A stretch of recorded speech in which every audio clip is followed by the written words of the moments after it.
Welcome back to the Dividend Diplomats YouTube channel. You've got Bert the Herd over here. You got Lanny over here. Holla at your boy when you see him in the streets. And we can't wait to talk to you about what has happened this past week with Robinhood, WallStreetBets, GameStop. What the heck is happening? And it's insane too. And what we're gonna do here in this video today is we're going to talk to you about our thoughts on it, our take, but we're also going to talk to you about how it impacts you dividend investors as well. Because don't forget, our focus here on this channel is dividend investing. And there are some dividend stocks that are caught up in this madness. So we're going to bring it to you, give our thoughts, and we are pumped to talk to you about what the heck happened this last week. Now, before we get in, make sure to smash that subscribe button. Give Bert and I a thumbs up. Bert, I think it's time to dive in to the madness this past week. Coffee's ready. Let's do it. Let's go in. All right, so what happened here, Bert? What happened this week, or essentially this year, but this week related to, the Reddit group, the WallStreetBets, the hedge funds, and well, Lanny, you like to point out that I'm a little shorter, so as a small guy, I always appreciate the good David versus Goliath story where the small guys are taking on the big guys, and that's really the heart of what's going on here. You have your traders that wanted to take on the massive hedge funds, show that they have power in all of this game, and that's really the core principle here, is to show the little guy can make a huge impact here and leave some of the other people holding the bag. Your old Robinhood story, I guess. Yeah, your old Robinhood story, which wasn't playing true for Robinhood investors. First you had the big guys, the hedge funds that were shorting large stocks such as GameStop, AMC. I mean, the list goes on to even some holdings that Bert and I each have. ViacomCBS somehow was on the list. Bed Bath & Beyond. Bed Bath & Beyond, which I somehow still have a position there, even though they cut their dividend during the pandemic. So the hedge fund were shorting these stocks, essentially wanting to push the price down, essentially wanted to take these stocks out. So these savvy traders found these positions because you are required to, there are disclosures that you can, if you dig deep enough, you can find some of these large short positions. So the Reddit users, the group banded together, started pushing the stock price up. By doing what?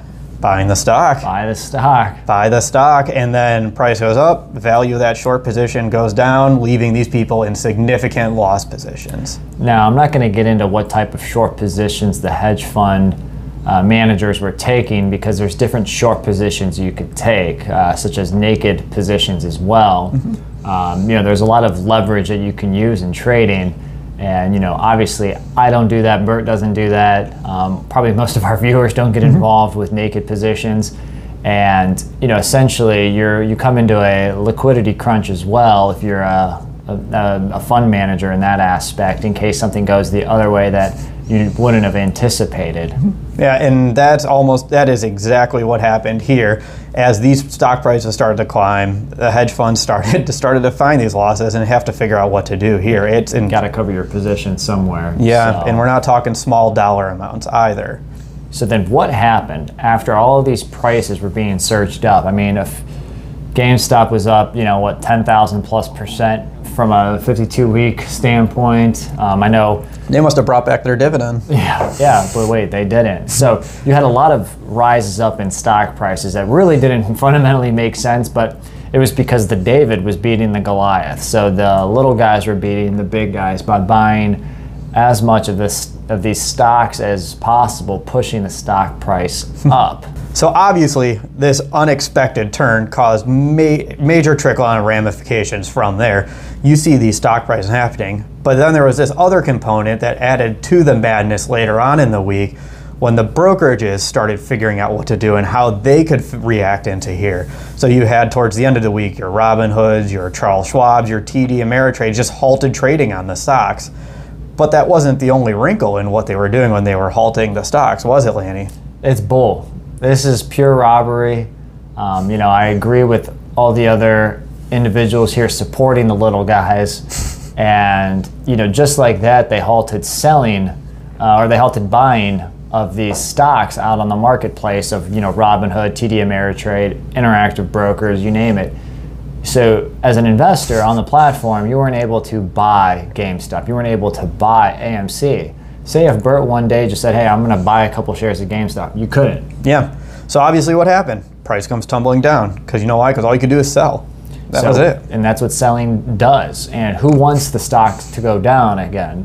The people that were probably buying with the hedge funds, because they want their position. They want the value in their shorts and their positions to increase. So it just doesn't make sense. No. I mean, there's no rule ramification. Like, there's no like two sides to it. Oh, well, because we did that, this benefited all parties. I don't see that at all. No, and to transition, that's kind of our big takeaway from here.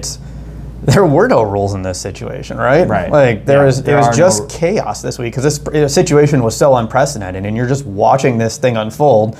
That you have this unique action from these Davids taking on these Goliaths. Brokerages are left in the middle of all of this because they don't know what to do, because I don't know how a business can plan for this exact situation to come up. So what are they to do? They have to look at how to protect themselves, protect their businesses.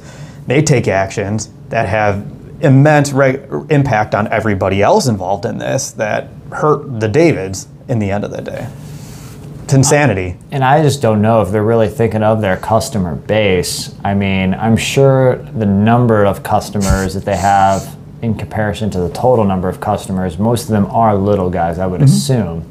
Again, I think it's just wrong. Yeah. Now, obviously, you're here on the Dividend Investing channel, and we're not investing into speculative stocks. We don't hope for price appreciation. We don't hope for an acquisition. We don't hope, because hoping is just not a good bet on.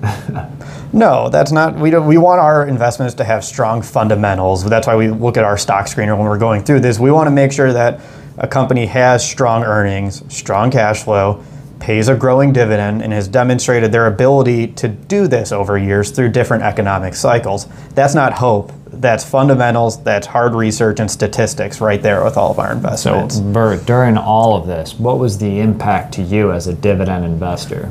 As a dividend investor, none. I wasn't buying. I wasn't selling in any of this transactions. I was still...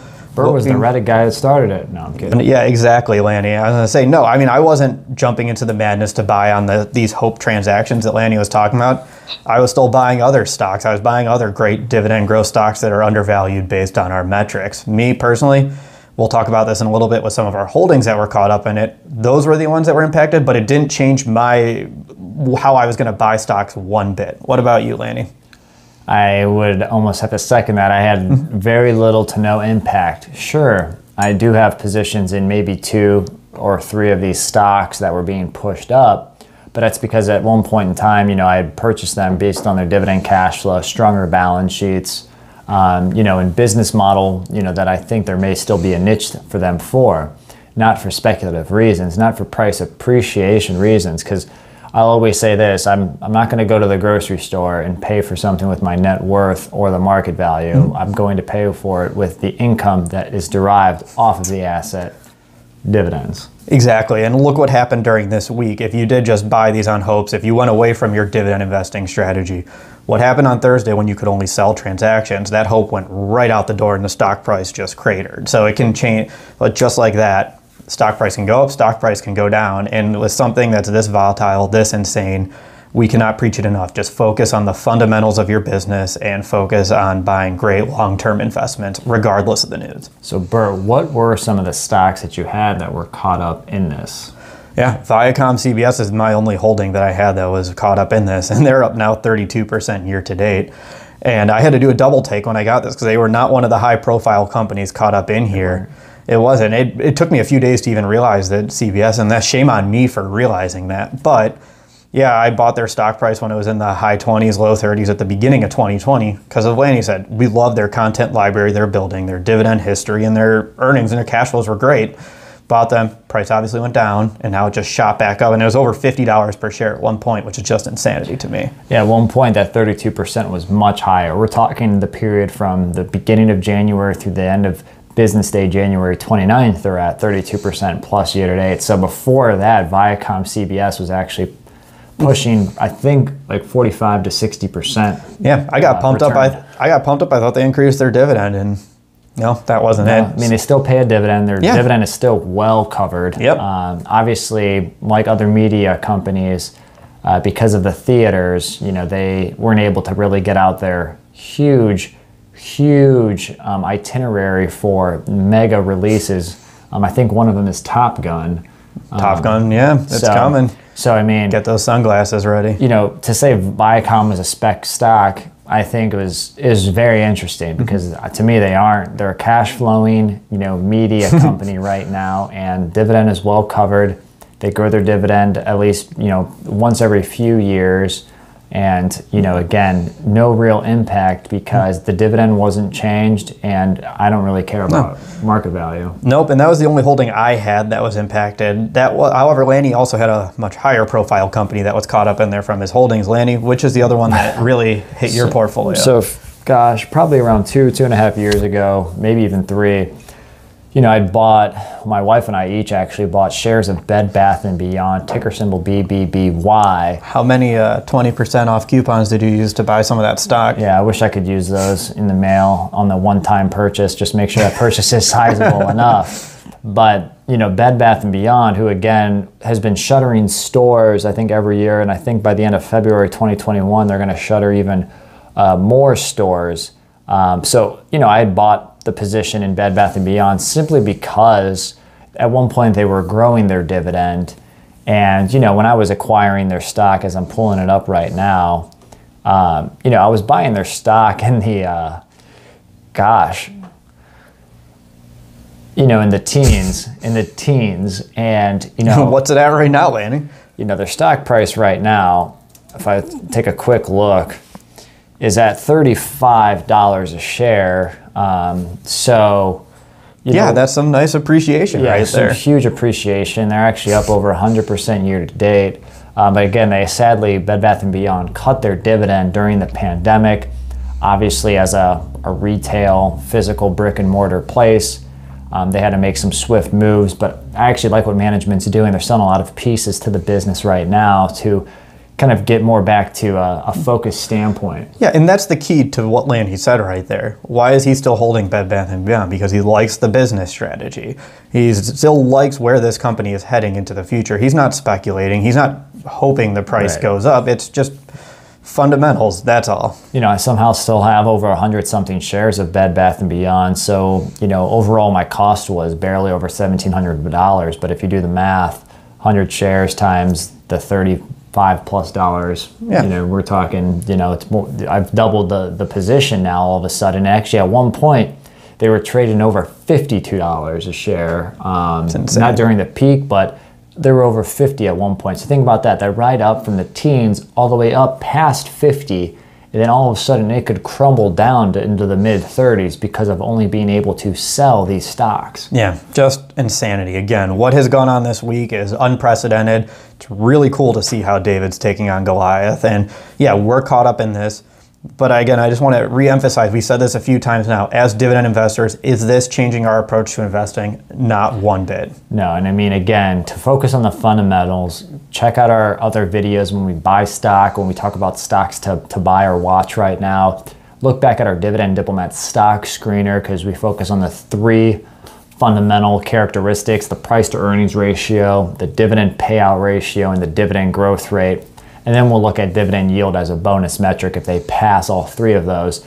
So again, keeping it simple, focus on the cash flow and the fundamentals of the business. And again, market value is not something that you can really control. And as a dividend investor, you're really focused on a growing dividend income stream. I couldn't have said it any better. So please let us know in the comment section of this video, what's your take on the madness that's happened in this last week? We have a lot of dividend investors out there. Let us know if anything's changed for you or how you're adjusting in this time as well. We're excited to hear. I'd like to know too if you invest with Robinhood, if you're planning on staying or leaving, because if I was the little guy here, I'd be pretty curious about my current stance with using Robinhood. And if you do use Robinhood, you can know there are other brokerages out there if you're not happy. I use Fidelity, Lanny uses Ally Invest, and there's still free trades there too. So there are plenty of alternatives if you're no longer happy with that service. Again, if hopefully we help bring you back to earth, calmed you down a little bit, made you realize that, oh yeah, I just need to keep it simple still and focus on the strategy that I'm in, give us a thumbs up, subscribe to our channel. This is Bert and Lanny from the Dividend Diplomats. Over and out.